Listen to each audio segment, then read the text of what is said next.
Policy डायलगको साथमा global IMA bank, सबैका लागि बैंक। राष्ट्रिय वाणिज्य बैंक, तपाईको आफ्नै बैंक। आफ्नो भनेको आफ्नै हुन्छ। छिटो भनेकै वर्ल्ड लिंक। नेपालमा सर्वाधिक डाउनलोड गरिएको हाम्रो पात्रो एप तपाईका लागि सधैँ सजिलो, सबै सजिलो, किनकि यसमा सबै छ। In association with Nepal telecom, राष्ट्रको सञ्चार। www.nepalwatch.com।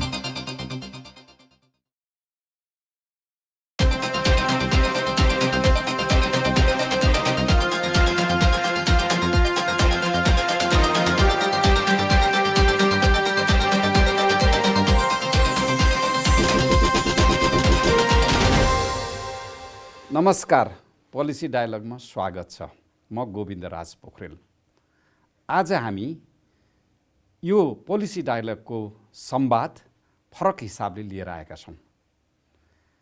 आजसम्म हामीले 100वटा एपिसोड उत्पादन गरेका छौँ र यो 100वटा जुन छलफलका विभिन्न आयामहरू समेटेर तयार पारेको एपिसोडहरू जुन तयार भयो, त्यसमा हाम्रो अनुभव कस्तो रह्यो, त्यो अनुभव सबै प्रस्तुतकर्ताबाट आज हामीले यहाँहरूलाई सुनाउँदैछौँ। र आज हामी यहाँ 4 जना जम्मा भएका छौँ। हामीसँग हुनुहुन्छ डाक्टर विष्णुराज उप्रेती, यो कार्यक्रमको एउटा उद्घोषक हुनुहुन्छ। त्यसै गरी हामीसँग हुनुहुन्छ डाक्टर घनश्याम ओझा। त्यसै गरी हामीसँग पूर्व मन्त्री डाक्टर विमला राई पौड्याल पनि हुनुहुन्छ। हामी आज 4 जना यो कार्यक्रमका प्रस्तुताहरू चाहिँ यहाँहरूलाई हाम्रो अनुभव सेयर गर्न चाहिँ उपस्थित भएका छौँ। र यो 100वटा एपिसोड तयार गर्दा हामीले 211 जना जति विज्ञहरूलाई विभिन्न विषयमा छलफलको लागि आमन्त्रण गरेका रहेछौँ। विभिन्न विषय, अर्थतन्त्रको विषय, विकासको विषय, सामाजिक आयामको विषय, नीतिका, कानुनका, राजनीतिका, वैदेशिक नीतिका सबै विषयमा हामीले प्रकाश पार्यौँ। सुरुमा करिब 3 महिना यो कार्यक्रम चलाउने भनेर हामी सुरु गरेका थियौँ। छलफल गर्दै जाँदा हाम्रा पनि के अनुभव छन् र आगामी दिनमा यो जुन नीतिगत बहस अथवा हामी पोलिसी डायलगलाई कसरी लान सकिन्छ, भविष्यमा कसरी यसलाई सुधार गर्न सकिन्छ भन्ने कुरामा पनि हामीले केही प्रकाश पार्नेछौँ। र त्यसै क्रममा आफ्नो अनुभव साट दिनुको लागि म डाक्टर विष्णुराज उप्रेतीलाई अनुरोध गर्छु। धन्यवाद सर। गोविन्द सर, यो मेरो व्यक्तिगत कुरोसँग जोडियो। यो तपाईँहरूले गोविन्द सरले यो कार्यक्रम चलाउनुहुन्थ्यो, म नीति अनुसन्धान प्रतिष्ठानमा थिएँ। यो कार्यक्रम म हेर्थेँ, मलाई यस्तो लाग्थ्यो, यस्तो खालको कार्यक्रम राज्यले चलाउन पाएको भए कस्तो हुन्थ्यो होला। यो चाहिँ अत्यन्तै महत्त्वपूर्ण र खास गरी दूरगामी प्रभाव पार्ने खालको कार्यक्रम। मैले उहाँहरू अरू कसैलाई चिन्दैन थिएँ गोविन्द सरलाई बाहेक। अनि त्यो हेरेपछि मलाई यति इम्प्रेस्ड भयो। अनि एक दिन इन्फर्मल्ली भेट्दाखेरि गोविन्द सरले ल यस्तो हामीले कार्यक्रम चलाउन थालेका छौँ, नीतिले पनि हामीलाई सपोर्ट गर्नु पऱ्यो भन्नुभयो। अनि अब त्यति बेलासम्मको हाम्रो स्ट्राटेजी के बनाएको थियौँ हामीले भने, निजी क्षेत्रसँग अहिले नै हामी सहकार्यमा पनि जाँदैनौँ, हामी अलि अनुभव भइसकेको छैन भनेर बसेका थियौँ। यो कार्यक्रम र यसका चाहिँ निकै सिरिजमा आइसकेको थियो, त्यो 15, 20, 25 कतिवटा गइसकेको थियो। अनि त्यो देखेपछि त होइन, यो त हामीले गर्नुपर्ने काम गोविन्द सरहरूले गर्नुभएको छ भने किन नगर्ने। हामीसँग पैसा त थिएन, संस्थै नीति अनुसन्धान नीतिको छ, नन फाइनेन्सियल कन्ट्रिब्युसन भने नि गर्ने, एउटा एमओयू गरेर अगाडि बढौँ भन्ने कुरो भयो। सरहरू आउनुभयो, पुष्पजी, अनि हामीले एमओयू गरेर यसले अलिकति हामीले गर्नुपर्ने काम उहाँहरूले गरिदिनु भएको छ। यो त प्रिसाइजली नीति अनुसन्धान प्रतिष्ठानले गर्नुपर्ने काम हो क्या यो। अनि त्यो भइसकेपछि सहकारी भयो। एक दिन अब मलाई त्यसपछि म नीति मेरो काम सक्यो, म आफ्नो सुरले थिएँ। एक दिन गोविन्द सरको फोन आउँछ अचानक, होइन तपाईँले त यहाँ मलाई अलिक जल यो अस्थायी रूपमा सहयोग गरिदिनु पऱ्यो, म जर्मनी जानुपर्ने हो 3 साढे 3 महिनाको लागि, यो विशेषज्ञले चलाएको कार्यक्रम, त्यस कारणले यसो मैले सबै हेर्दा तपाईँ नै ठिक जस्तो लाग्यो, तपाईँले गर्नै पर्छ भन्नुभयो। मलाई यो कहीँ एक्सपेक्ट नै गरेको थिइनँ, यस्तो मलाई अनुभव पनि थिएन। मैले अनि सरलाई सिधै भने, सर मैले यो पार लाउन सक्दिनँ होला, यो म गर्दिनँ भनेर। होइन किन नसक्नु, तपाईँले मजाले सक्नुहुन्छ, यो गर्नुहोस्, म आइहाल्छु, 3 महिनाको लागि गरिदिनुहोस् भनेपछि अनि मैले पुष्पजीलाई गडबड भयो भने नि तपाईँले मिलाउनु पर्छ भने भइहाल्छ भनेर यो सुरु गरेको। म संलग्न भएको यहाँ त्यति बेला हजुरहरू अरू 2 जना डाक्टर साहबहरू त आउनु नि भएको थिएन। अनि गोविन्द सर फर्केर आएछ त के भन्नुहुन्छ, होइन 2 जना भएर चलाउँ, अब यो तपाईँले नि ठिकै गर्नुभएको छ, अब होइन सर म छोड्छु, अब हजुर आइहाल्नुभयो भनेको थिएँ मैले। होइन 2 जना भएर चलाउँ भन्यो, चलाइयो। चलाउँदाखेरिका केही अनुभव चाहिँ यसलाई वास्तवमा राज्य संयन्त्रले यसको महत्त्वलाई बुझ्न सकेन, मलाई एउटा लागेको। यसमा अर्थमन्त्रीले बजेट छुट्यायो भने यस्तै नीति सम्वाद जस्ता कार्यक्रम गर्ने 5-7 वटा संस्थाहरूलाई वर्षको 4 करोड 2 करोडका दरले छुट्याइदिएदेखि भने रेडियो नेपाल टेलिभिजन आफ्नै संयन्त्रबाट पनि यो कार्यक्रम नियमित चलाउनु पर्ने। जबसम्म हाम्रो नीतिमा सुधार हुँदैन, यी अरू कुराहरूमा त कार्यक्रममा कार्यान्वयनमा सुधार हुने त कुरै भएन। थुप्रै छन् अनुभवहरू त। अब अहिले हामीले जुन सरले नीति भन्यो, हामीले कार्यान्वयनको पाटो पनि बहस गरेका थियौँ। कार्यान्वयन पछिमा डाक्टर विष्णुराज उप्रेती पछि फेरि डाक्टर बिमला राई पौडेल आउनु भएको थियो कर्मिक रूपमा। के छ अब यहाँको अनुभव? थ्याङ्क यू डाक्टर साहब, यो रमाइलो भेटघाट भयो, आज 4 जना बस्न पायौँ। मलाई त कस्तो भने पहिला चाहिँ यो पोलिसी डायलगमा हजुरले गेस्टको रूपमा बोलाउनु भयो है, 2टा विषयमा म चाहिँ तपाईँलाई रेस्पोन्स गर्ने चाहिँ उत्तरदाता भएर बसेको थिएँ यो ठाउँमा। अनि त्यति बेला बहस गऱ्यौँ, रमाइलो भएको थियो। तर पछि चाहिँ पुष्पजीले यसमा जोडिनको लागि, प्रस्तुताको रूपमा जोडिनको लागि हजुरले अनुरोध गर्नुभएको छ भनेर पुर्याउनु भयो खबर। मैले कहिले नगरे यस्तो काम। अब टेलिभिजनमा प्रस्तुता भएर बसेको त मेरो लागि त त्यो त सम्भवै थिएन है। अनि मैले चाहिँ म गर्दिनँ, म सक्दिनँ नै भने, मैले सक्दिनँ होला भने, होइन ट्राई गरौँ न भनेर भन्यो। अनि सांसद थिएँ, फेरि अब कन्फ्लिक्ट अफ इन्ट्रेस्ट होला के होला, यो मिल्छ कि मिल्दैन भन्ने कुरा पनि भयो। तर पछि चाहिँ होइन, अरू देशमा त मन्त्रीहरूले नै पनि कार्यक्रमहरू होस्ट गर्छन्, चलाउँछन्, खास केही फरक पर्दैन भन्दाखेरि नीतिमै छलफल गर्ने हो। फेरि पनि अब त्यस्तो फेरि पैसा तिरेर काम गरे पनि होइन, स्वयंसेवीको रूपमै काम गर्ने हो भनेपछि के फरक पर्ला त, नयाँ अनुभव पनि हुन्छ भनेर जोइन गरे हो। यो दिन आज चाहिँ मैले हजुरलाई पनि धन्यवाद दिन्छु, सँगसँगै पुष्पजीलाई पनि धन्यवाद दिन्छु। पुष्पजी थुप्रै धन्यवाद। यो कार्यक्रममा जोडिँदाखेरि एउटा नयाँ अनुभव लिन पाएँ मैले चाहिँ। अब विभिन्न रूपमा हामी विभिन्न ठाउँमा प्रस्तुत हुन्छौँ, प्रस्तुताको रूपमा प्रस्तुत हुने मौका चाहिँ यो कार्यक्रमले दियो। यसको लागि थुप्रै धन्यवाद व्यक्तिगत रूपमा। सुरुमा एकदम अप्ठ्यारो लाग्यो, ओपनिङ सेन्टेन्स चाहिँ साह्रै गाह्रो के रट्नुपर्ने। अनि त्यो सुरुमा चाहिँ अलिकति अप्ठ्यारो पनि लागेको थियो, तर पछि अलिकति युज टु पनि हुँदै गरियो। मलाई अब थिमहरू दिनुभएको थियो, सामाजिक विकासका सुशासनका थिमहरूमा कुरा गर्ने, जुन आफ्नो इन्ट्रेस्टको विषय पनि भयो। अनि साथीहरूले पनि बाहिर पनि तपाईँ त कार्यक्रम चलाउन थाल्नुभएछ नि, AP1 मा जागिर खान थाले हो भन्ने खालको कुराहरू पनि आए होइन। जागिर त होइन, तर यस्तो कार्यक्रम प्रस्तुता मात्रै गरे हो भन्ने खालको। कुनै मिडियाको साथीले त अब हाम्रो सेक्टर पनि खाइदिनु भयो, त्यो पनि भन्नुभयो होइन। लिएर काम गर्न थालेछन् भन्ने हल्ला पनि आयो है। त्यो यावत कुराहरू त भए, तर मेरो लागि चाहिँ एउटा एकदम सुखद अनुभव भयो। व्यक्तिगत रूपमा पनि नयाँ खालको स्किल, नयाँ खालको सिप पनि टेलिभिजनमा प्रस्तुता हुँदा कस्तो हुँदो रहेछ भन्ने खालको कुरा, कहाँनिर प्रेसर पर्दो रहेछ, कहाँनिर रमाइलो हुँदो रहेछ, यो कुरा पनि भयो। त्यो साथसाथै जे विषयमा हामीले छलफल गर्छौँ नि, त्यो विषयमा आफू प्रस्तुता भएपछि आफूले पढ्नु पर्यो, अलिकति जानकारी लिनु पर्यो त्यो विषयमा। त्यो जानकारी लिँदाखेरि त्यो विषयको जानकारी पनि अलिकति बढ्यो भन्ने लाग्छ मलाई।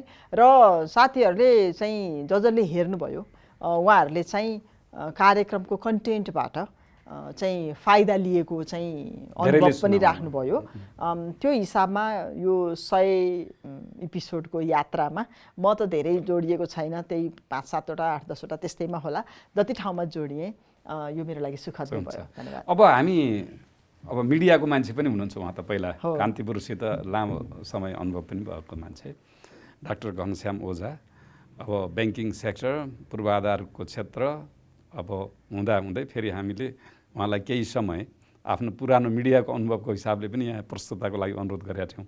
कस्तो रह्यो त यो चाहिँ? अलिकति पछाडि जान चाहन्छु।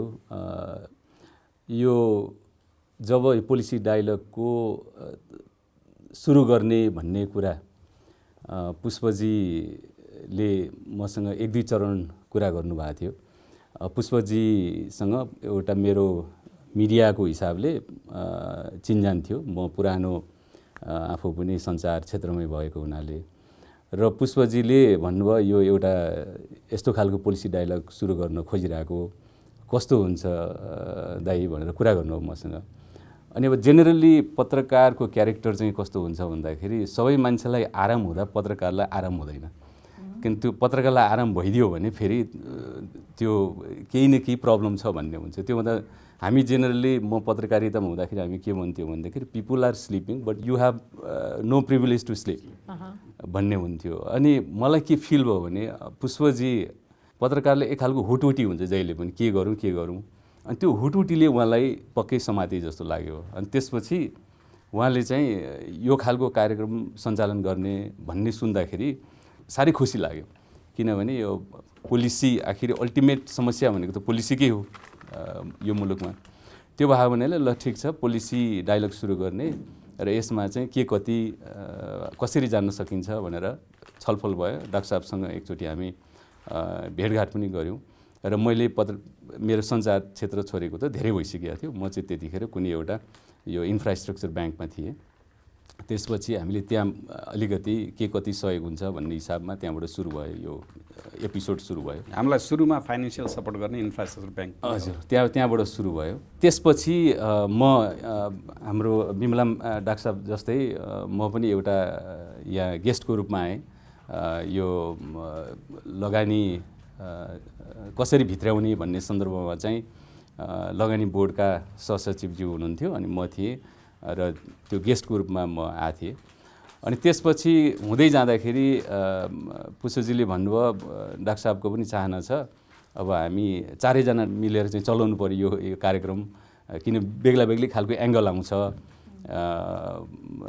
बेग्ला बेग्लै अनुभव छ, त्यो बेग्ला बेग्लै एङ्गल आउँछ भन्ने खालको कुरा गर्नुभयो।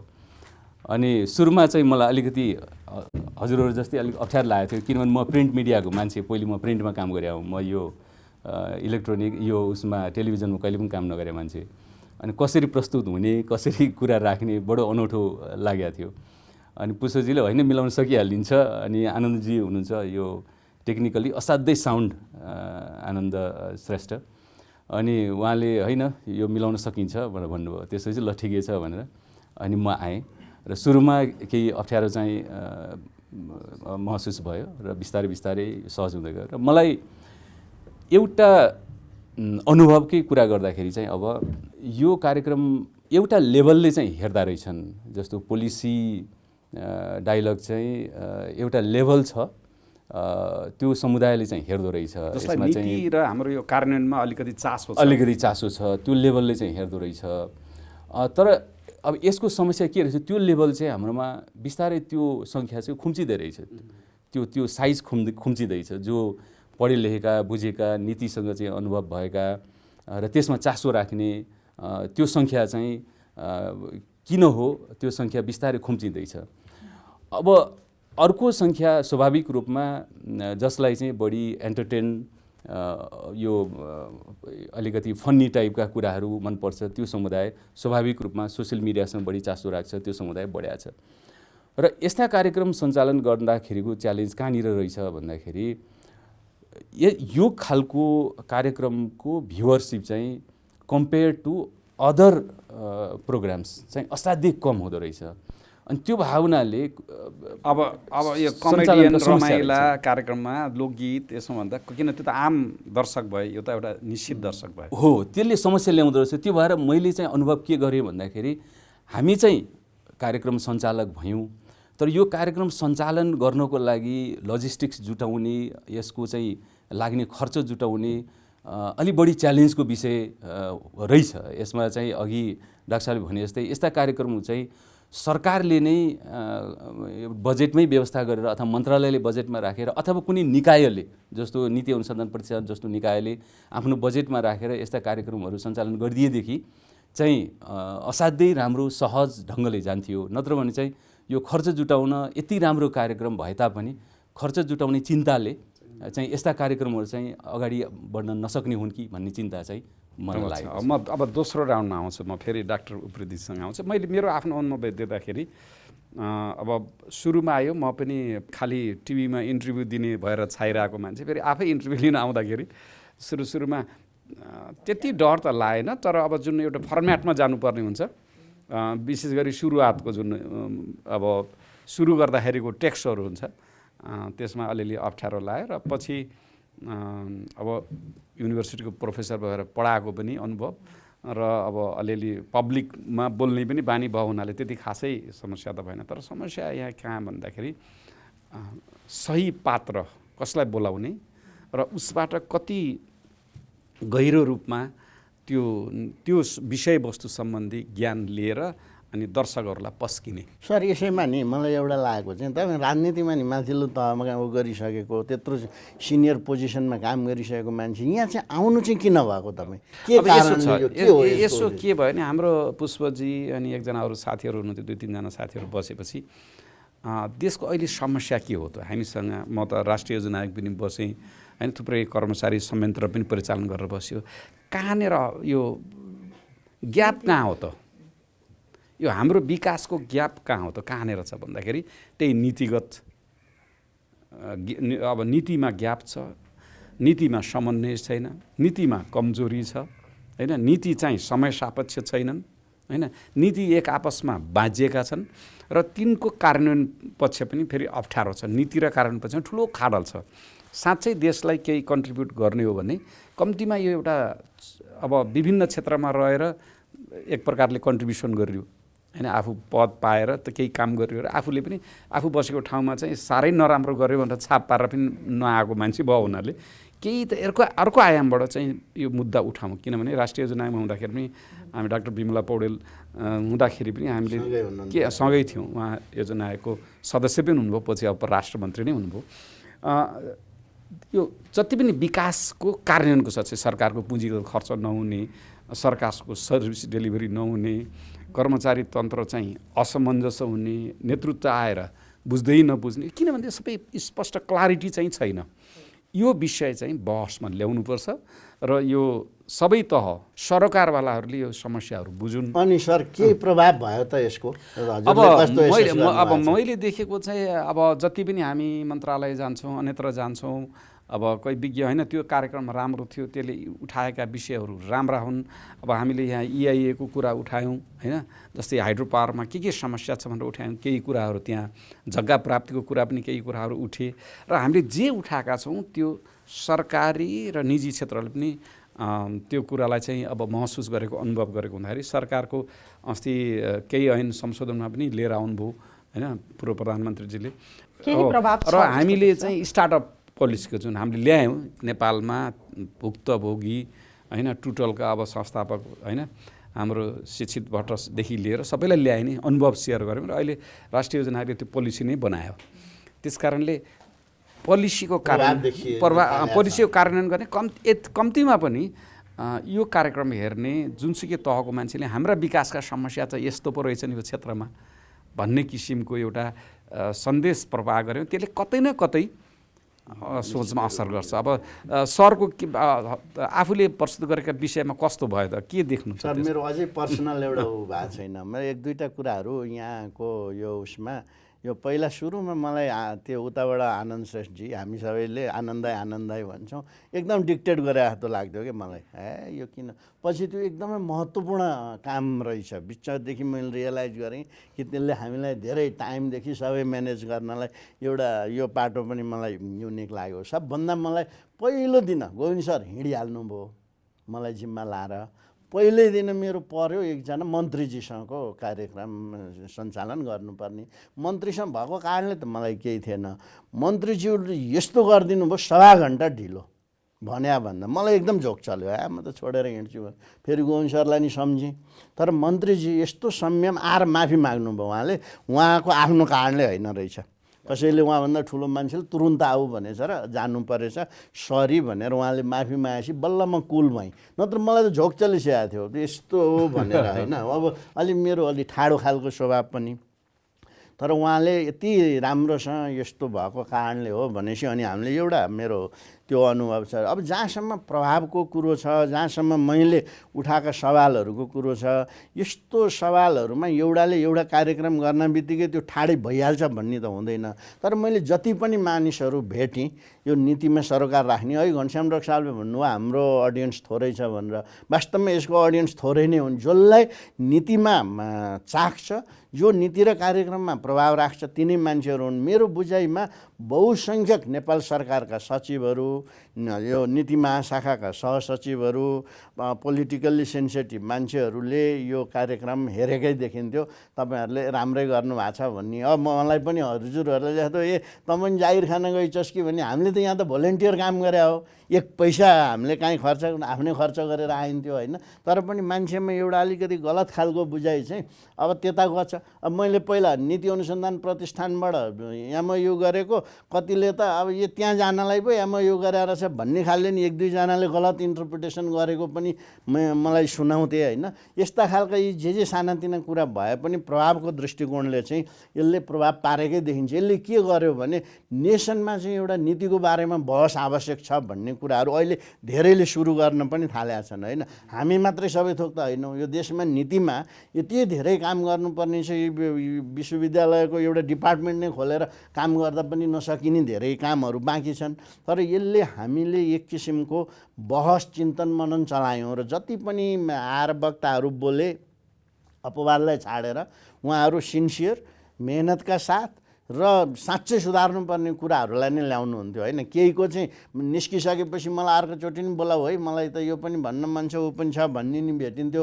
कता कता तिमी प्रोग्राम चलाउँदो रहेछौ, मलाई त्यहाँ नबोलाउने, तिमी भए बेला नि भन्ने खालको यस्तो कुरोहरू नि गर्थ्यो। मैले उहाँहरूलाई हाम्रो कमिटी छ एउटा 4 जनाको 5 जनाको, हामीले चाहिँ टपिक्स स्क्रुटिनाइज गरेर डिसिजन गर्ने हो, मबाट यस्तो केही पनि हुँदैन भनिदिन्थेँ। एक किसिमले यसको प्रभावको दृष्टिकोणले राम्रै सुरुवात भएको थियो। र यसमा मैले फेरि पनि दोहोऱ्याएर भन्ने चाहिँ के हो भने नेपाल सरकारले यस्ता खालका पोलिसीका बहस चलाउनु पर्छ। यो निजी क्षेत्रले एउटा उसले चलाउँदाखेरिको अप्ठ्यारो के हुँदो रहेछ भने उनीहरू त सस्टेन गर्नु पर्यो, इकोनोमिक मोटिभ त्यहाँ हुन्छ होइन। इकोनोमिक मोटिभ हुन साथै अब यसको कोरसँग गएर काम गर्नलाई अब अहिले उहाँहरूलाई आर्थिक सहयोग भएन भने कार्यक्रम नचल्ने अवस्था हुन्छ। यसरी त चल्ने, नीतिमा त राज्यले लगानी गर्ने हो। त्यस कारणले योजना आयोग होला, नीति अनुसन्धान प्रतिष्ठान होला, मन्त्रालय होला, प्रधानमन्त्री कार्यालय होला, यस्ता खालका जो डेडिकेटेड संस्थाहरू छन् निजी रूपमा होला, आफ्नै राज्यले चलाएका सञ्चार माध्यमहरू होलान्, विश्वविद्यालयहरू होलान्, त्यहाँबाट चाहिँ यो बहस अत्यन्त आवश्यक छ। क्रिटिकल बहस आवश्यक छ। अहिलेकै उदाहरणकै लागि अब नयाँ आउने सरकारका चाहिँ न्यूनतम साझा कार्यक्रमहरू के हुनुपर्ने हो, किन हुनुपर्ने हो, के भयो भने जटिलता आउँछ भन्ने रूपमा त व्यापक बहस भएको भए त सरकारलाई नै सजिलो हुन्छ नि। विदेशबाट नेपाल पैसा पठाउने सरल र सुलभ माध्यम ग्लोबल रेमिट, छिटो, छरितो र भरपर्दो।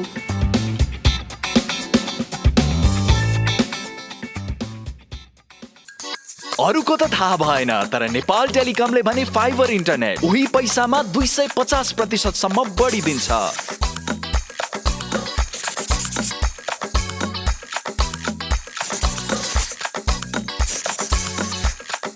जति भन्छौ त्यति दिन्छौ। जडान तथा मर्मतको लागि 198 मा फोन गर्नुहोस्। नेपाल टेलिकम, राष्ट्रको सञ्चार। पाइला सपनाको भरोसाले हिँड्छ,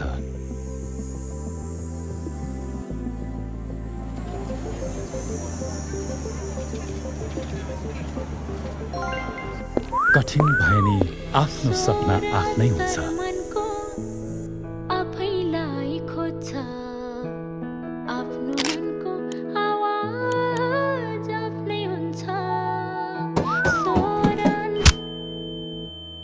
कथा साहसको आँट कोरिदिन्छ, व्यथाको कथा पनि आफ्नै हुन्छ।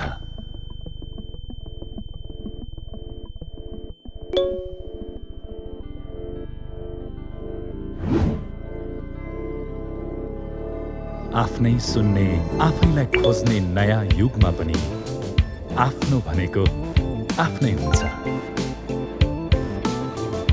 राष्ट्रिय वाणिज्य ब्याङ्क, सम्पूर्ण डिजिटल कारोबारका लागि डिजिटल संसार।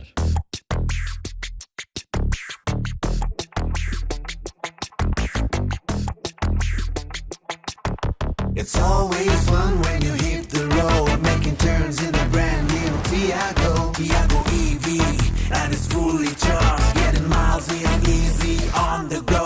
Go EV with Tiago EV, go EV with Tiago EV. Beauty with twist, future of streets, Tiago EV is hard to beat. Na na na na, boom gam drive madam, saki boom down rides upon. Naya EV, मेरो Tiago EV, from the lights are super fun. Elders love it, so do the young. It's safe, it's grateful, gets the fun. Go EV, with Tiago EV, go EV, with Tiago EV. Beauty with beast, future of streets, Tiago EV is hard to beat. Na na na na.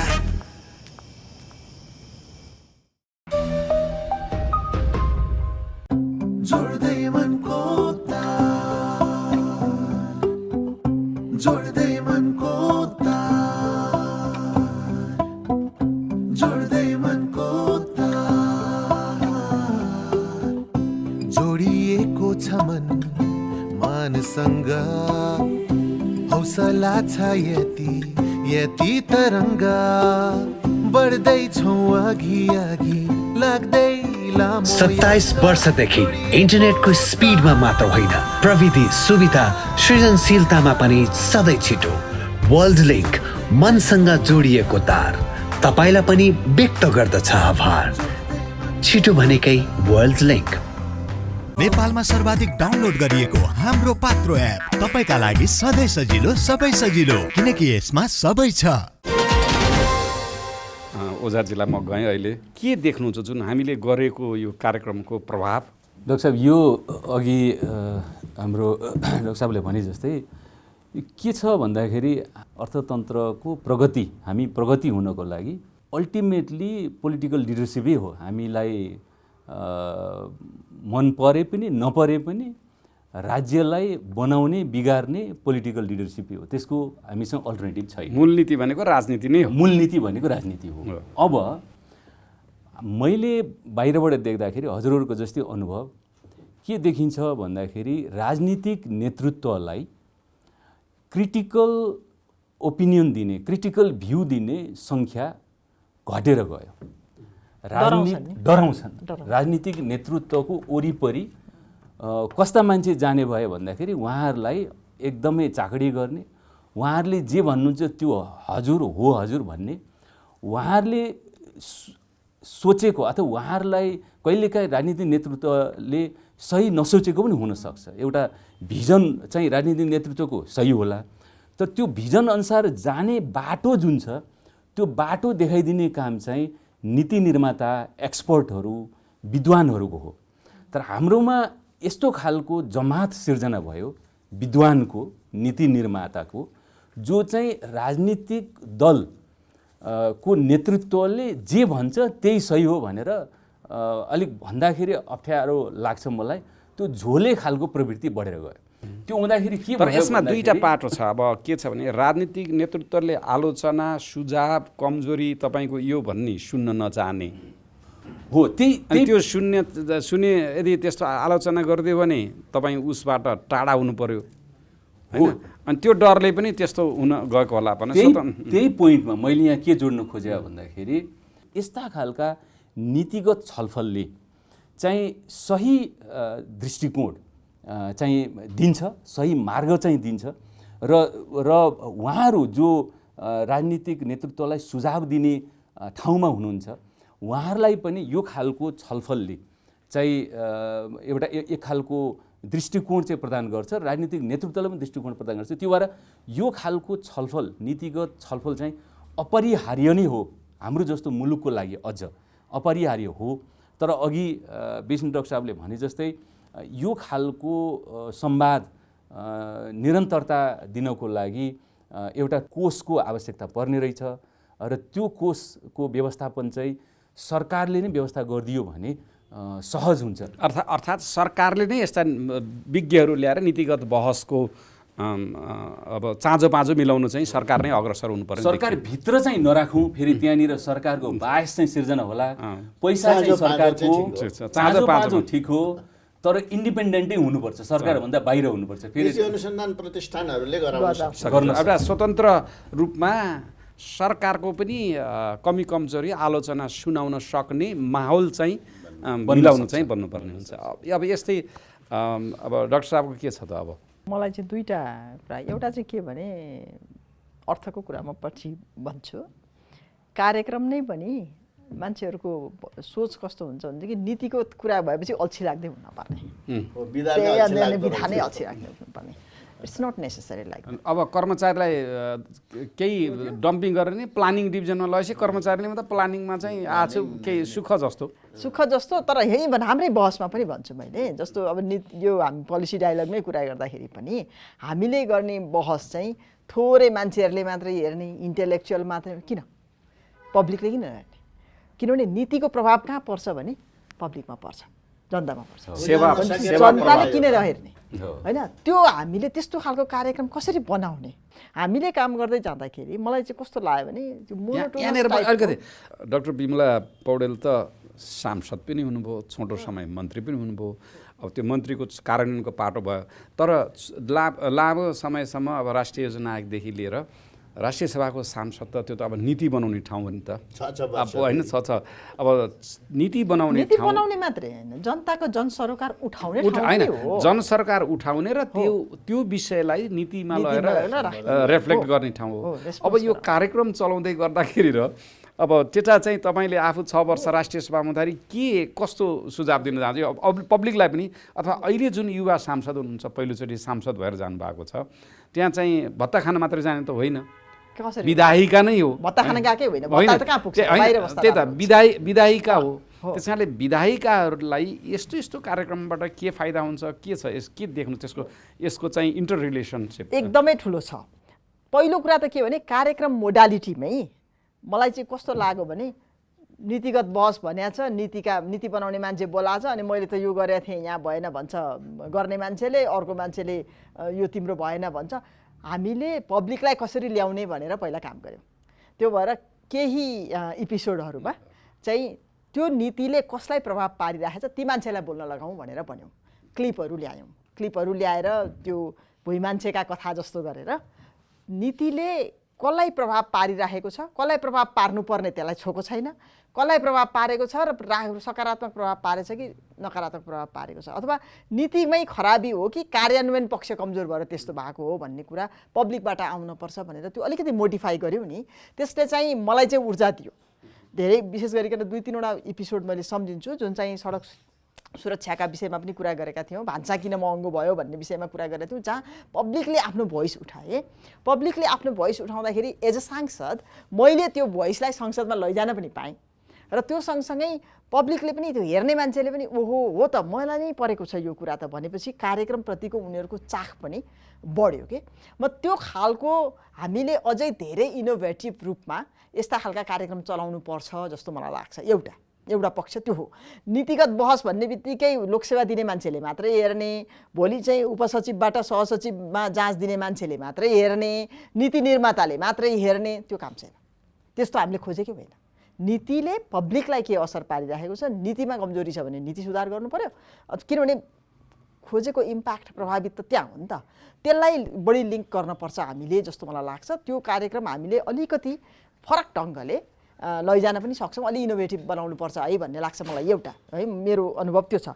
दोस्रो मेरो अनुभव कस्तो छ भने अब यो चाहिँ यहाँले गजब एउटा एङ्गल, किनभने हाम्रो समाजमा पोलिसी नीति भनेको त नीति निर्माणकर्ताहरूले मात्रै हो, हाम्रो होइन भन्ने जुन एउटा पर्सेप्सन छ, एउटा आम धारणा छ, त्यसबाट चिरेर ए बाबा नीति भनेको त भोलि नारायणघाट बुटवलको बाटोमा तिमी बसमा चढ्दा धुलो खायौ, 2 घन्टाको बाटो 12 घन्टा लाग्यो, त्यो त नीतिगत कमजोरीले हो नि कमजोरीले हो नि त। भन्ने कुरा चाहिँ अनि त्यो चाहिँ त्यसमा त सबैको चाख हुनु पर्दैन र भने हो। मैले लोकसेवा दिनेको मात्रै चाख हुने हो र बढुवा हुनेको मात्रै चाख आम हुने हो र? भोटर्सकै भोटर्सको चाख जनताको चाख आम हो। जनताको। आम जनताको हो। त्यो भएर त्यसलाई कसरी हामीले चाहिँ जोड्न सक्छौँ, नीति निर्माता र पब्लिकलाई कसरी जोड्न सक्छौँ, कार्यक्रमले त्यस्तो खालकोमा पनि ध्यान दिनुपर्छ जस्तो मलाई लाग्छ। अलि इनोभेटिभनेस म फेरि आउँछु अलिकति म अब मान्य सांसदहरू अहिले त तपाईँ सांसद हुनुहुन्न हजुर। अहिले नेपालमा करिब 875 कतिजना सांसद हुनुहुन्छ प्रदेश सङ्घ सबै गरेर अब 753मा चाहिँ गरेपछि करिब त्यहाँ चाहिँ 1506जना त स्थानीय जनप्रतिनिधि नै हुनुहुन्छ भनौँ एक्जिक्युटिभ पोस्टमा बस्नुभएको। त्यस कारणले यो कार्यक्रमले के उहाँहरूलाई कस्तो सन्देश किन उहाँहरूले चासो लिनुपर्छ भन्ने चाख लिन थाल्नु पनि भएको छ होइन। पहिलाभन्दा त्यो मोनोटोनस टाइपको छैन अहिलेको कार्यक्रमहरू। नेपाल वाचले मैले देखेको छु एउटा दुईवटा कार्यक्रममा हामी एटेन्ड पनि गरेका छौँ। स्थानीय तहको जनप्रतिनिधिहरूलाई केन्द्रको नीतिले स्थानीय तहको जनप्रतिनिधिहरूलाई काम गर्न सजिलो अप्ठ्यारो के बनाएको छ, कहिलेकाहीँ ब्लु प्रिन्ट सिस्टम बनाउँदाखेरि त्यो सिस्टमले तल गएर काम गरिरहेको छ कि छैन, त्यहाँको डाइभर्सिटीलाई हेरेको छ कि छैन, यो खालका विषयमा पनि कुरा हुन थालेको छ। स्थानीय जनप्रतिनिधिसँग त हामीले बसेरै बहस गरेका छौँ। त्यो हिसाबमा फाइदा छ र यो मोडालिटी पनि परिवर्तन हुँदै हामीले एडाप्ट गर्दै गएका छौँ भन्छु मैले चाहिँ। त्यो पनि छ। अनि अब सांसदहरूकै हैसियतमा काम गर्दाखेरि पनि नीतिगत बहस सुन्दाखेरि त फलानु नीति कमजोर रहेछ, ल मन्त्रीज्यू यो नीति तयार गर्नु पर्यो भन्न सकिएला, अथवा चाहिँ यो नीति चाहिँ कार्यान्वयन भइरहेको छैन भनेर हामीले सरकारलाई जसरी जवाफदेही बनाउनुपर्छ सांसदहरूले संसदमा कुरा उठाउनुपर्छ भन्छौँ, त्यो कुरा उठाउने खुराक पनि यहाँबाट पाइएला होइन। त्यो हिसाबमा थुप्रै चाहिँ उपयोगिताहरू छन् यसको। अब यसलाई कार्यक्रम कसरी चलाउने भन्ने कुरामा चाहिँ म चाहिँ सरकारले त्यो सबै मन्त्रालयले, मलाई कस्तो लाग्छ भने सबै मन्त्रालयको आफ्नो आफ्नो पोलिसी डोमेन हुन्छ। नीति अनुसन्धान प्रतिष्ठान हामीले किन बनायौँ भन्दाखेरि त्यो चाहिँ सबै मन्त्रालयले नीतिमा गर्ने नीतिगत रिभ्यू गर्नुपर्ने, पुनरावलोकन गर्नुपर्ने, नीतिमा सुधार गर्नुपर्ने कुराहरू कुनै थर्ड पार्टीलाई दियो भने त्यो थर्ड पार्टीले राम्रोसँग इन्डिपेन्डेन्टली अरू एक्सपर्टहरूलाई पनि समेटेर नीतिगत सुझाव दिन सक्छ। क्रिटिकल सुझाव, अघि हामीले क्रिटिकलिटीको कुरा गऱ्यौँ, क्रिटिकल सुझाव पनि दिन सक्छ, इन्डिपेन्डेन्टली रन गर्न सक्छ। सरकारले अर्थ मन्त्रालयले पैसा छुट्याइदियो भने त सरकारको विरुद्धमा कहाँ बोल्न पाइयो त, अनि क्रिटिक कहाँ गर्न पाइयो त। त्यो भएर चाहिँ यस्तो खालको इन्डिपेन्डेन्ट एउटा संस्था बनाउनुपर्छ भनेर भन्यौँ। त्यो संस्थाको काम हो यो चलाउनु, तर त्यो संस्थाले पनि आफै चलायो भने गयो फेरि उसले आउटसोर्स गर्नुपर्छ। सबै मन्त्रालयले आफ्नो आफ्नो नीतिगत बहस चलाउनको लागि खर्च छुट्याउने, त्यो चाहिँ नीति अनुसन्धान प्रतिष्ठानलाई दिने, नीति अनुसन्धान प्रतिष्ठानले बिडिङ गरेर इन्डिपेन्डेन्टली फ्लो गर्ने, त्यो मेकानिजम बनाउन सकियो भनेदेखि अलिकति स्तर पनि राम्रो हुन्छ होला, अलिकति चाहिँ पैसाको पनि त्यति धेरै अप्ठ्यारो नपर्ला जस्तो मलाई लाग्छ। क्रिटिकल पर्सपेक्टिभ पनि सानो थप्नु मन लाग्यो। यो अघि बिमला डाक्टर साहबले भने जस्तै यो एउटा जब हामी चाहिँ प्रदेश र स्थानीय तहमा गएर यो नीतिगत बहस, यो पोलिसी डायलग गऱ्यौँ, मलाई डिफ्रेन्ट अनुभव भयो वास्तवमा। जस्तो हामी डाक्टर साहब र हामी दुवैजना धनगढी गएका थियौँ। त्यहाँको मेयरसँग चाहिँ हामीले कार्यक्रम सञ्चालन गर्दाखेरि यति धेरै एक्साइटेड हुनुभयो उहाँहरू। त्यसपछि मलाई त्यो दुवैजना मेयरहरू अझैसम्म पनि मेरो सम्पर्कमा हुनुहुन्छ। उहाँहरूले यो पूर्वाधार सम्बन्धीका कति धेरै आइडियाहरू चाहिँ मसँग लिइरहनु भएको छ। काठमाडौँ आउँदाखेरि चाहिँ मलाई भेट्नुहुन्छ र उहाँले चाहिँ ल डाक्टर साहब हामीले चाहिँ यो परियोजना चाहिँ डेभलपमेन्ट गर्दैछौँ नगरपालिकामा, त्यसको चाहिँ परियोजनाको डेभलपमेन्ट गर्ने गाइडलाइन कसरी बनाउने, यसमा चाहिँ हामी सहयोग गरिदिनु पर्यो भनेर चाहिँ उहाँले उहाँको प्रमुख प्रशासकीय सहित टोली लिएर आएर मसँग 2 घन्टा 3 घन्टा बस्नु भएको छ। भनेपछि मैले के अनुभव गरेँ भन्दाखेरि जब हामी यस्ता खालका छलफल केन्द्रबाट स्थानीय तहमा जान्छौँ, त्यसले चाहिँ साँच्चीकै त्यो प्रत्यक्ष नै प्रभाव पार्दो रहेछ। उहाँहरू एकदमै एक्साइटेड। त्यस्तै अर्को कार्यक्रम मैले बागमती प्रदेशका मुख्यमन्त्रीसँग गरेका थिएँ। त्यो कार्यक्रम पनि एकदमै राम्रो भयो, किनकि उहाँले तल भएका समय, किनभने केन्द्रका नीतिले प्रभाव त तल पार्दो रहेछ, अनि प्रदेशमा यति धेरै समस्या रहेछन्। उहाँले कतिपय त खुलेर भन्नुभयो, कतिपय चाहिँ उहाँले विभिन्न परिस्थितिका कारणले भन्न सक्नु भएन होला, तर धेरै कुराहरू चाहिँ आए, बिट्विन द लाइन्स ती धेरै कुराहरू चाहिँ आए। त्यो भावनाले मलाई के लाग्छ भने यो खालको पोलिसी डायलग हामीले केन्द्र सँगसँगै चाहिँ हामीले तल प्रदेश र स्थानीय तहमा अझ व्यापक रूपमा गयौँ भने प्रभाव पनि बढी पर्दो रहेछ। विष्णुराज उप्रेतीसँग आएँ। अहिले थुप्रै अब 22 जना मन्त्रीहरू हुनुभएको छ। अब एकजना कुनै मान्छे मन्त्री भएर मन्त्रालय आउँछ। अहिले त अब बजेट पनि आइसकेको बेलामा उहाँहरू मन्त्री भएर आउनुपर्छ। अब यो मन्त्रालयमा विशेष गरी नयाँ अब पुराना त पहिल्यै गर्नुभएको आउने मन्त्रीहरूले ल अब भोलि त डेलिभरीको कुरा छ। यहाँ त अब कति कार्यान्वयन गर्नुभयो, उहाँको पर्फर्मेन्स कस्तो भयो भनेर पब्लिकले त हेर्छ। त्यस कारणले यस्तो पोलिसी डायलगले यो जुन अब मन्त्रालयको नेतृत्व गर्ने गइरहेको मान्छे, म बेला बेलामा भन्छु मन्त्रीले त अब रिबन काट्ने होइन नि, मन्त्रीले कसले टेन्डर पायो हेर्ने होइन नि, बधाई थापेर बस्ने पनि गर्ने होइन। अब मन्त्रीको त काम भनेको यो कार्यक्रम छ होइन, बजेट छुट्टा छ।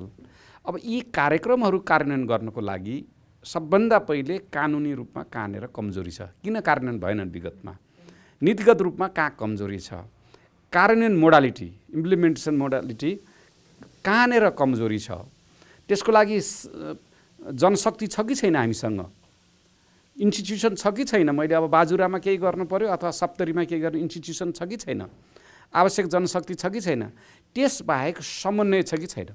मन्त्रीले त सुरुको दिनदेखि ती कुराहरू अध्ययन गर्ने हो। तर हामीले जुन अहिले यो कार्यक्रममा पस्किएका छौँ, तपाईँको बाटो बनाउन यहाँ यो समस्या छन्, प्रसारण लाइन राख्न यहाँ यो समस्या छन्, जलस्रोतमा लगानीको लागि यो समस्या छन्, हाम्रा राष्ट्रिय गौरवका आयोजनाहरू चाहिँ अगाडि नजानुका यो समस्या छन्, समन्वयका यो समस्या छन् भनेर हामीले त पस्केका छौँ नि। वास्तवमा त्यो मन्त्रीलाई त खुराक दिएका छौँ नि हामीले। त्यस कारणले यो जुन पोलिसी डायलग भनेर हामीले चलायौँ, हामीले त एउटा देशलाई सकारात्मक सन्देश दिन खोजे हो नि, देश बन्छ, देश बन्छ भन्ने खोजे हो नि त। एकदम तपाईँले यो गर्नुभयो भने देश बन्छ भन्न खोजेको हो। तर अब हामीलाई जुन यो बिचमा अनुभव गऱ्यौँ, यो देश बन्छ भन्ने भाष्य सिर्जना यी सम्बोधन गर्न, तर हामीले सहयोग त्यति राम्ररी पाएन, अथवा आम दर्शक हेरे, बाहिरको पब्लिकले हेऱ्यो, तर गभर्मेन्टको इन्स्टिट्युसनको खासै नेपाल टेलिभिजनदेखि लिएर खासै हामीप्रति सकारात्मक देखेनौँ नि। हामी अथवा तपाईँहरूले गर्नुपर्छ भनेर मोटिभेट हामीलाई गरेन, अथवा हामीले बढी एक्सपेक्टेसन राख्यौँ कि होइन, त्यस कारण अथवा इन्डिफरेन्स हुनुभयो उहाँहरू। यो हिसाबले अब आगामी दिनमा जुन यहाँ देखियो हामीले यो विषयवस्तु कस्ता कस्ता विषयवस्तुहरू हामीले उठाउँदाखेरि दिन्छौँ, हामीले अहिलेसम्म उठाएका भन्दा थप कुन आयाममा हामीले चाहिँ हामीले अझ प्रकाश अथवा यस्तै कार्यक्रमहरूले प्रकाश पार्न देख्नुभएको छ सरको लाभ, किनकि किताब पनि धेरै लेख्नु भएको छ तपाईँले। म हो मेरो मन्त्रीजीहरूसँग 3 वर्षसम्मको मेरो अनुभव, सांसदसँगको मेरो अनुभव एउटा चाहिँ के भइदियो भने यो इस्युलाई उहाँहरूले नपर्गेल्नुको कारण नीति सम्बन्धी बुझाइ नै हाम्रो अत्यन्त कमजोर, माथिल्लो तहमा खड्ग ओली नै त्यस्तो प्रधानमन्त्री होला जसले चाहिँ यो नीतिको महत्त्वलाई बुझेर यो त्यो चाहिँ अत्यन्त दह्रो रूपमा त्यो संस्था खडा गर्नुपर्छ भनेर त्यहाँ एकदम हाई प्रोफाइल मन्त्री सरहको सुविधा पाउने गरी भनेर चैतन्य सरलाई नियुक्ति गर्नुभएको रहेछ त्यहाँको त्यो होइन। त्यो नत्र भने अधिकांशलाई यो जानकारी नभएको कारणले हो। त्यही गर्नुपर्ने के भन्दाखेरि म सरलाई 2टा कुरा, अघि विमला म्याडमले एउटा कुरो उठाउनु भयो, हामीले के गर्यो भने प्रभावकारी हुन्छ भन्दा बेसरी अनुसन्धानमा आधारित प्रमाणहरूको रूपमा देखाएर चाहिँ यस्तो छ प्रमाण किन गर्नु भएन भनेपछि उहाँहरूले त्यो प्रमाण जुटाउने काममा हामीले तयारी गर्नुपर्ने छ। मैले बहस गरेका कतिवटामा मन्त्रीजीहरूले होइन लास्टमा गएर उहाँहरू एक किसिमले लाचारीपना देखाएर यो राजनीतिक परिवेशले गर्दाखेरि यस्तो उस्तो भनेर पन्छिनुपर्ने अवस्था आएको थियो, किनभने उहाँहरूलाई पनि थाहा छ समस्याको एड्रेस गर्ने बेलामा जटिलता हुने केही मन्त्रीहरूको त्यो अनुभव पनि थियो। त्यस कारणले अहिले पनि यस्ता खालका प्रोग्राम सफल बनाउनलाई प्रमाणहरू जुटाएरै, कुनै पनि कुराको प्रमाण जुटाइसकेपछि फेरि प्रमाण जुटाउन गाह्रो पनि छैन। महालेखा परीक्षक अख्तियार दुरुपयोग यी विभिन्न हामीले नै तथ्य र तथ्याङ्कमा आधारित भनेरै बनाएका छौँ एउटा त्यो। दोस्रो चाहिँ मैले नीति अनुसन्धान प्रतिष्ठानमा गइसकेपछि के रियलाइज गरेँ भने मन्त्रीहरू आउने त पार्लियामेन्टबाट हो, पार्लियामेन्टसँग इङ्गेज नभइकन यस्ता नीतिहरूमा परिवर्तन परिवर्तन हुँदैन भनेर त्यहाँ चाहिँ त्यो नयाँ सांसदहरू चुनिएर आएपछि युवराज खतिवडा सरले अर्थको बारेमा, माधव पौडेल सरले कानुनको बारेमा, खिमलाल देवकोटा सरले संसदीय अभ्यासको बारेमा अनि एकजना संसदको महासचिवले, 4 जनाले बाहेक त्यहाँ अरूले केही हो नै गर्ने रहन्छन्। मैले लबिङ गरेर नीतिको बारेमा एउटा सेसन राखिदिनुहोस् भनेपछि भरत महासचिव हुनुहुन्थ्यो, भरत गौतमजी होइन, उहाँले मलाई एउटा सेसन दिनुभएको थियो। त्यहाँ मैले गएर उहाँहरूलाई च्यालेन्ज गरेको थिएँ, मान्यज्यूहरू यो नीति तपाईँहरूको क्षेत्र हो, जनताले छानेका प्रतिनिधि तपाईँहरू चाहिँ खालि कानुन मात्रै बनाउने। मैले यही भनेको थिएँ त्यो हलमा, के नुप्से हलमा मैले यही भने, हजुरहरू कानुन मात्रै बनाउने, सरकारले नीति बनाउँछ अनि बिचमा चाहिँ ठिङ्गो रुख वरिपरि राखेर पिच गर्नुपर्ने अवस्था आएको यो कारणले हो। त्यस कारणले नीतिमा सांसदहरू, जनताका प्रतिनिधिहरू संलग्न हुनुपर्छ, तपाईँहरूको छलफल हुनुपर्छ। नीति बनाउने कर्मचारीले होइन, सचिवको काम कार्यान्वयन गर्ने हो, सचिवले नीति बनाउँछ। मन्त्रीजीहरूले ए सचिवज्यू यो नीति मेरै पालामा बनाउनु पर्यो, ल छिटो छिटो गर्नुहोस् भनेपछि उपसचिवलाई दियो, कसलाई दियो, अनि त्यो 5 लाख लाएर बन्ने, त्यस्तोले हुँदैन। इङ्गेज हुनुपर्छ तपाईँहरू भनेर मैले यो एकदमै ठाडो भाषामै भनेको थिएँ। 22-25 जना सांसदहरू त्यो भइसकेपछि मसँग आएर ओहो तपाईँहरूसँग त यस्तो खालको रहेछ, ल फेरि भेटेर हामी कुरा गर्छौँ। अर्को दिनदेखि सम्पर्क पनि भएन। यो नीतिगत कुरा हाम्रो हो भन्ने सांसदहरूलाई केहीलाई अपवादलाई छाडेर बहुसङ्ख्यकलाई छैन। त्यही विकासका ऊ दिने के दिने, पार्टीले भनेपछि हात उठाउने भन्दा बाहेक नीतिमा म सच्चाइ हाल्छु अलिकति। हजुरले क्लास लिइसक्नु भएपछि त्यो क्लास लिनेमा त म थिइनँ, पछि अर्को बैठकमा हामी बस्यौँ, नीतिगत जुन किसिमको चक्र बनाउनु भयो होइन, मेरिटमा फेरि बसेका थियौँ। त्यसपछि जसरी हजुरले प्रस्तुत गर्नुभयो त्यसले धेरै सांसदहरूलाई छोयो। त्यसपछि एउटा प्रभाव चाहिँ के हो भने नि, त्यो प्रभाव तपाईँहरूले थाहा पाउनु भएन, हामीले थाहा पाउँछौँ। तपाईँहरूकै त्यो जुन किसिमको सांसदको एङ्गेजमेन्ट खोज्नु भएको थियो त्यसैको प्रभाव हो। हामीले विधेयक सम्बन्धी अर्को एउटा विधेयक आएको थियो, विधेयक कसरी बनाउने प्रक्रिया सम्बन्धी विधेयक आएको थियो। त्यसमा प्रष्ट रूपमा मन्त्रालयले विधेयक ल्याउँदाखेरि कुन नीतिको कार्यान्वयन गर्नको लागि यो कानुन ल्याएको हो भनेर चाहिँ अनिवार्य लेख्नुपर्ने अब यो धेरै विषय छ। विदेशबाट नेपाल पैसा पठाउने सरल र सुलभ माध्यम ग्लोबल रेमिट, छिटो, छरितो र भरपर्दो।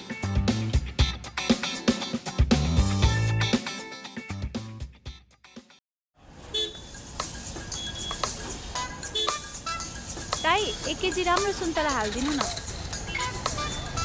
लिनुहोस् तपाईँको 1 किलो सुन्तला।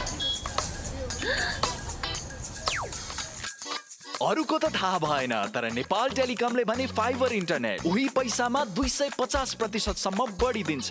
जति भन्छौं त्यति दिन्छौं। जडान तथा मर्मतको लागि 198 मा फोन गर्नुहोस्। नेपाल टेलिकम, राष्ट्रको सञ्चार। कसैले मुस्कुराएर हेर्नुपर्छ, माया नै बसे जस्तो ठान्छौँ।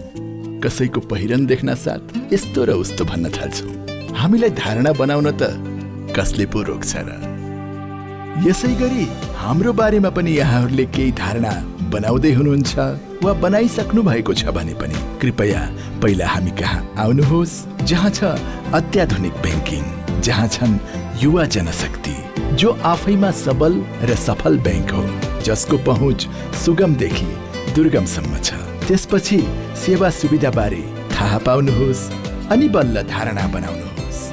राष्ट्रिय वाणिज्य ब्याङ्क, तपाईको आफ्नै ब्याङ्क। आफ्नो भनेको आफ्नै हुन्छ।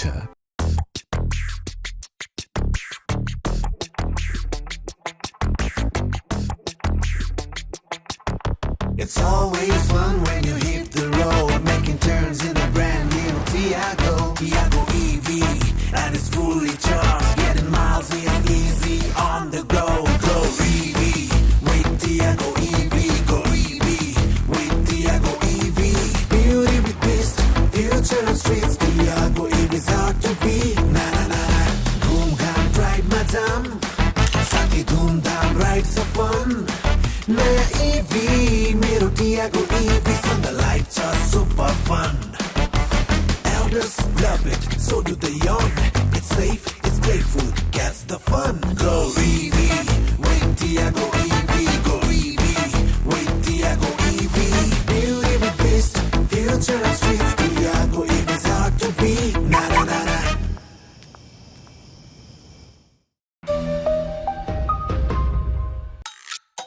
एक प्लेट मोमो प्लिज।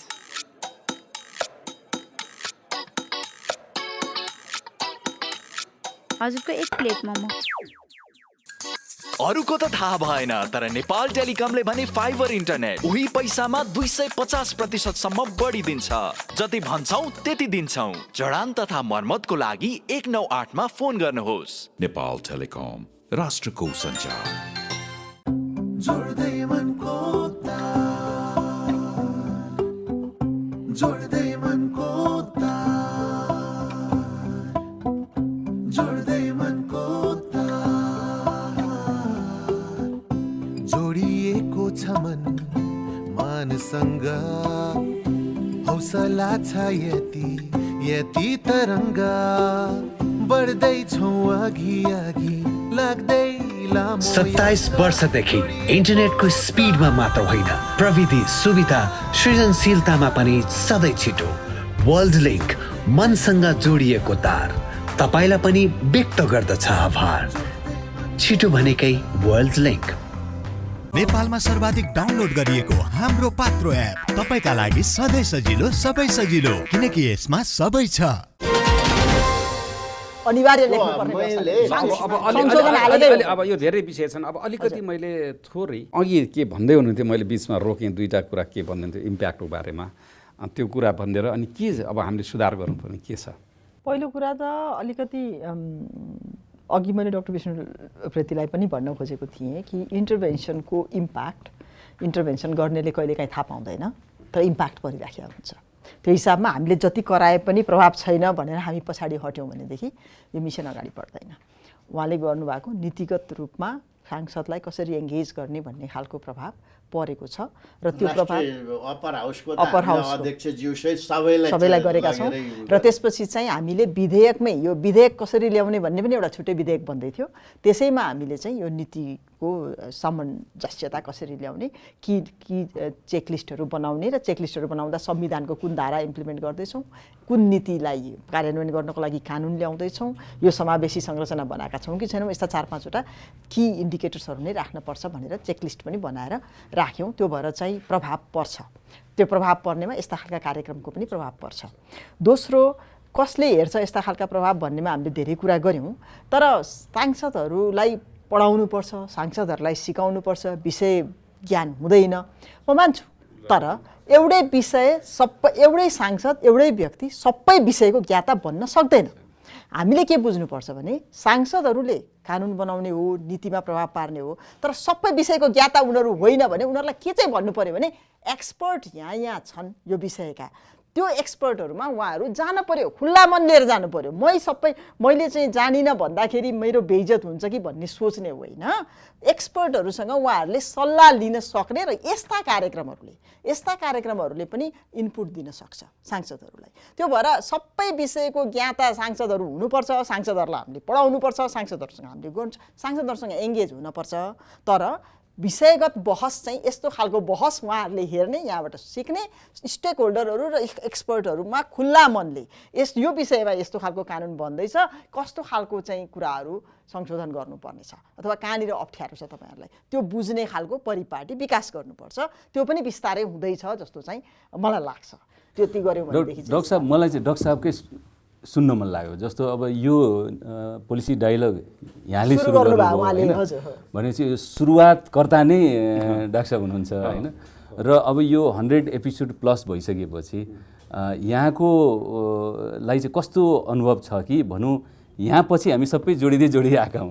उद्देश्य पुरा भयो कि भएन? उद्देश्य पुरा भयो कि भएन? दुईटा कुरा। अब के कारणले चाहिँ यसलाई अझ बढी प्रभावकारी गर्न सकिएला पछि? अब मेरो पर्सनल अनुभव छ नि, अब म विभिन्न अब युनिभर्सिटीको प्रोफेसर भए पनि, अन्तर्राष्ट्रिय संस्थामा विदेशमा काम गरे पनि, अब उच्च शिक्षा विदेशमा हासिल गरे पनि, गाउँदेखि सिंहदरबारसम्मको विभिन्न तहमा आफ्नो अनुभव भयो। र यति हुँदाखेरि हुन त सबै एकदम छोटो भयो, अनि विकास भएन भने जुन निराशापन देशमा जुन देखिएको थियो, अनि एउटा नागरिकको हैसियतले चाहिँ यो चाहिँ हाम्रो पनि कुरा हो है, यस्ता कुरा भएको छन्। यस्तो कुराहरूमा चाहिँ यसरी गयो भने केही आउँछ भनेर सन्देश समाजमा सबै सरकारहरूलाई बाँडौँ भन्ने हिसाबले त्यो मनमा एउटा हुटुटी थियो। र अब प्रसङ्गवश चाहिँ पुष्पजी लगायत अरू साथीहरू पनि हुनुहुन्थ्यो टिममा, कुराकानी गरेर यस्तो कार्यक्रम गरौँ भन्ने भयो र सुरुमा हौस्यौँ पनि। हामीलाई अब घनश्यामजी नै भएको ब्याङ्कले चाहिँ सहयोग पनि गर्यो, अरू अब आर्थिक रूपमा पनि जुटाउन त्यति गाह्रो हुँदैन होला भन्ने भयो। ठुल्ठुला अतिथिहरू पनि हामीले ल्यायौँ, हेर्दाखेरि कार्यक्रम चाहिँ चलाउन सकिन्छ, यसलाई चाहिँ जानुपर्छ ताकि यो निराशापन चिर्ने र काम गर्ने मान्छेहरूलाई पनि केही सहयोग होस्, हाम्रो बहसबाट सबै तहको मान्छेलाई सहयोग होस् भन्ने हिसाबले हामी यो कार्यक्रम सुरु गरियो।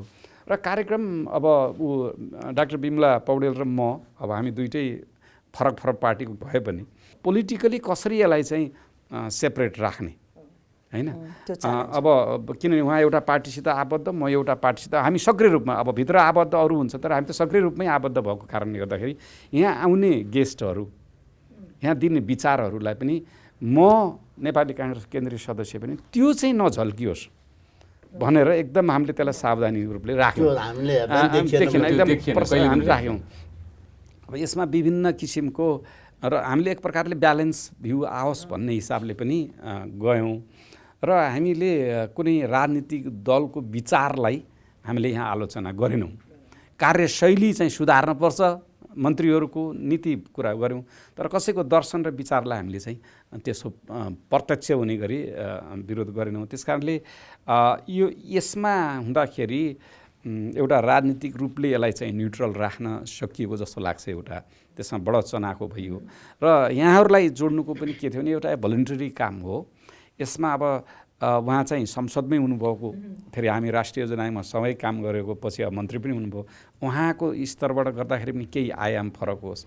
अब नीति अनुसन्धान प्रतिष्ठानको नीति नै को लागि गठन गरेको संस्थाको अब 4 वर्ष काम गरेर 3 वर्ष काम गरेर चाहिँ आउनुभएको, अब विभिन्न विधामा पुस्तकहरू पनि लेख्नु भएको उहाँको आओस्। अब तपाईँ बढी मिडिया पनि काम गर्नुभयो गरेर यो लगानी निजी क्षेत्र पूर्वाधारमा भएको हुनाले तपाईँले त्यो आयाम ल्याउनुहुन्छ र हामी यसरी गयौँ भनेदेखि केही समाजलाई, देशलाई केही कन्ट्रिब्युसन गर्न सकिन्छ भन्ने थियो।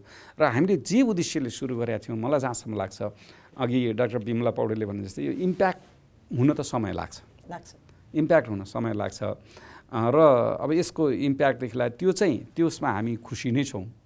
र हामीलाई चाहिँ त्यही मैले दुईवटा कुरा, अब अलिकति रिसर्चमा अलि इन डेप्थ जानुपर्ने, अर्को कुरा चाहिँ आर्थिक सङ्कटले यो जुन सहयोग गर्ने संस्था नेपाल वाच चाहिँ यो जहिले पनि उहाँहरू चाहिँ आर्थिक पाटोमै स्ट्रेसफुल हुने, अब व्यवस्थापनै खर्चको लागि चाहिँ हुँदाखेरि तिनी कुराहरू केही फेरि अनि अब आर्थिक मन्दीको बेला निजी क्षेत्रले अब एउटा एपिसोडै बनाउन हामीलाई 2-3 लाख रुपियाँ राख्ने, अब उहाँहरूले होल कार्यक्रमलाई वार्षिक 1 लाख रुपियाँ सहयोग दिन्छ भनेर ठुला उद्योगपतिले पनि भनेको देख्दाखेरि त अनि उहाँले महत्त्व बुझ्नु पनि भएन। अब उहाँहरू फेरि मन्दीको कारण पनि यहाँ आउँदा बोलाउँदाखेरि पनि उहाँहरूले कहाँ पैसा दिन, उहाँ त ब्याङ्कको ब्याज त तिर्न सकिया छैन भन्ने किसिमको थियो। त्यस कारणले यो आर्थिक सङ्कट, आर्थिक मन्दीको अब बावजुद जुन हिसाबले एउटा हामी बिच एउटा सौहार्द रूपले यो कार्यक्रम जुन चलायौँ र एक अर्काको फिडब्याक पनि जुन समेटेर हामी गयौँ र आउने जुन हामीले विज्ञ अथवा चाहिँ प्रस्तुतताले जुन बोलायौँ केही विचार आउने मान्छेहरूले पनि राम्रो विचार राखेर गइदिनु भयो र कार्यक्रममा पनि हामीले यसको एउटा चाहिँ इन्डिपेन्डेन्सी, यसको चाहिँ स्वतन्त्र जुन हिसाबले विचार राख्ने त्यो फोरम मेन्टेन गऱ्यौँ। हाम्रो उहाँहरूलाई बोलाउँदाखेरि पनि बहसमा प्रो एन्ड कन्ट्रा त भइहाल्छ कि, तर पनि त्यसको एउटा मेन्टेन गरेर एउटा इन्डिपेन्डेन्ट भ्यू चाहिँ दिनुपर्छ है। मैले अघि नै भने देश बन्छ भन्ने किसिमले जुन एउटा सन्देश दिने प्रयास गरेको थियो, त्यसमा हामीले सफलता पायौँ।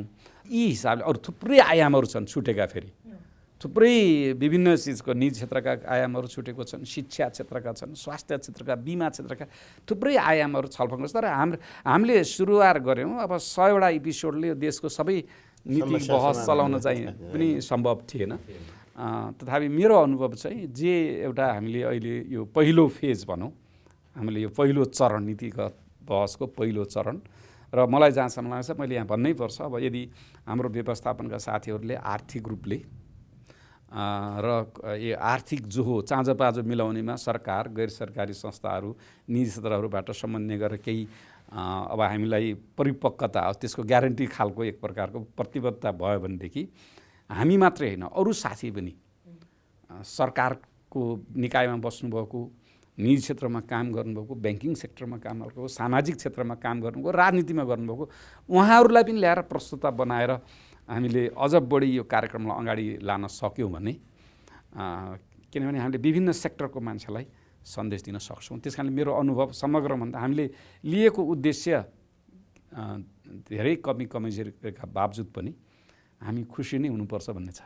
र मैले के एउटा देख्छु भने चाहिँ डाक्टर विष्णुराज उप्रेती, डाक्टर विमला राई पौडेल अनि डाक्टर घनश्याम ओझा सबभन्दा यहाँहरूलाई पनि म धन्यवाद दिनुपर्छ यो कार्यक्रमबाट। किनभने अब हामीले सुरु गरेर पहिलो प्रस्तुतकार म सुरु गरेपछि जुन यहाँहरू एकदम खुसीका साथ चाहिँ जोडिनु भयो र यसमा व्यक्तिगत रूपमा पनि चाखा लिदिनु भयो, चासो लिनुभयो, रुचि लिनुभयो र यसलाई एक प्रकारको खुसीमा चाहिँ कार्यक्रम जन्म, त्यसको लागि यहाँहरूलाई पनि धन्यवाद दिन चाहन्छु।